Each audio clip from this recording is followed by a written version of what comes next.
Hello everyone, my name is Francesco Cipollone and this is Phoenix Security with Vulnerability Weekly. We live in a very interesting time where your vulnerability scanner becomes your credential stealer. This has happened recently with Trivy, a vulnerability scanners from Aqua Security being compromised from PHP group or TeamPHP that has recently been appearing on a number of NPM attacks. Now today we want to focus on the recent like TJ Action compromise of attack. So without going too much in depth, Trivy is your favorite scanner or a very popular open source scanners for vulnerability analysis and has been recently compromised with a very subtle GitHub Action compromise with a very push and then delete, and it almost became invisible and it became part of the new release compromising. There have been other NPM packages after that compromised as part of this campaign called CanisterWorm that is now being inactive exploit. And let's dive deeper into the attack and how it works and the detail of the campaign. I'll see you on the other side. So in the previous article, we covered a very quick overview of the Trivy attack, where you had the credential stealing, and then from there, the compromise of the CI/CD with the TJ action like or the action, and then the compromise of Trivy package.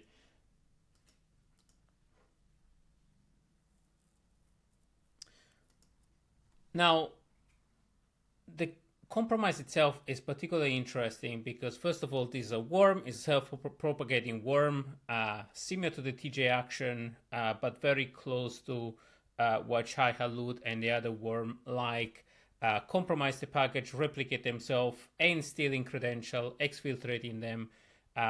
Originally, those credentials were cloud-specific, but they went into different one. Now, in the new article, we go way more in depth on the analysis of this attack. And it's interesting because it's an attack divided in multiple stages, like the previous one, where the first one was more credential stealing. The second one is the exfiltration phase, where you have the malicious version of the action operating before Trivy actually kicks in. And hence the commit or the action in your pipeline results quite clean. And then further exploitation and exfiltration, as always, is way safer to pin a specific version of Trivy. So instead of having a dynamic and latest stack that's similar to TJ action, what happened to basically download the latest version was compromised, it ran in your environment, and you got the compromise package. So if we look at the full article, several binaries got compromised from 69, 4, 5, and 6. Before there was just one. There are multiple one. We sent an update on this. And of course, rotating credentials is an immediate action. Pinning Trivy actions, now they've been cleaned up, but considering this is an ongoing campaign, pinging an action with SHA or the tag or a specific version of the tag is critical. As I mentioned, Aqua and Trivy were the one targeted because of their blast radius and the amount of install. And several of them have been targeted. I'm not going to go deep into the article. You can read the article. It has all of the detail. But again, the interesting part is the 3 stages approach with the continuous exploitation and the CanisterWorm campaign that then continue spreading the malware in different NPM packages. Now, this is not as bad as Shai Halud with the number of packages compromised, but this is just the beginning of this stage. Now, we can see the emoji style branches and definitely traces of vibe coded solution that communicate us that this is, again, an attack, very sophisticated, enabled by AI and the use of vibe coding, potentially Clobot or similar solution to help these teams scaling. So the level of skills is going lower and the level of sophistication is going higher.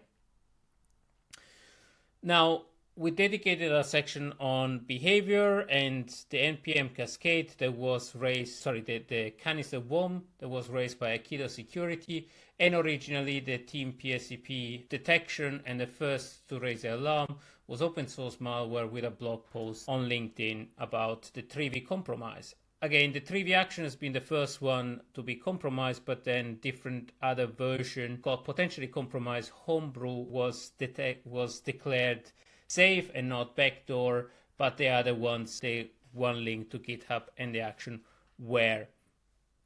So in terms of timeline, the attack started on the really on the latest of March, ending of March, where some of the compromise and backdoor Trivy action, Trivy Docker has spread to the widespread and ongoing version attacked. So first of all, how do you detect a compromise? Well, detect if there were exploitation or specific pattern. We have detailed here, logs, review your runs, and GitHub tokens were exposed. So rotate GitHub token. If you have the suspicion of a compromise, it's usually good to actually rotate and pin the version of Trivy if you want to run at 2.26. And make sure that you monitor effectively the run of Trivy. So what's come next? Considering the credentials were stolen, there were several attacks and several exfiltration of AWS, GCP, and Azure credential, crypto mining. So monitor the C2 and the IP address on your network perimeter or your cloud perimeters. Verify the NPM packages that are installed and verify your version of Trivy. Hopefully this is a contained attack and is not as widespread, but again, we follow this news and we follow this attack with eyes on this. This has come very close to the original attack, that is the CVE 2026-2618 that we're still analyzing, and it was again a Trivy action and a second attempt to exploitation, and unfortunately there wasn't much we could do because it's unfortunately something in Hinge or intrinsic to GitHub that these actions are fairly easy to compromise, and we see several attempts on that, from TJ action to the previous attack on Trivy and the more recent attack. So stay safe out there, pin your version, consider the C2 attacks and the network address that we put in the blog. Stay safe and good luck.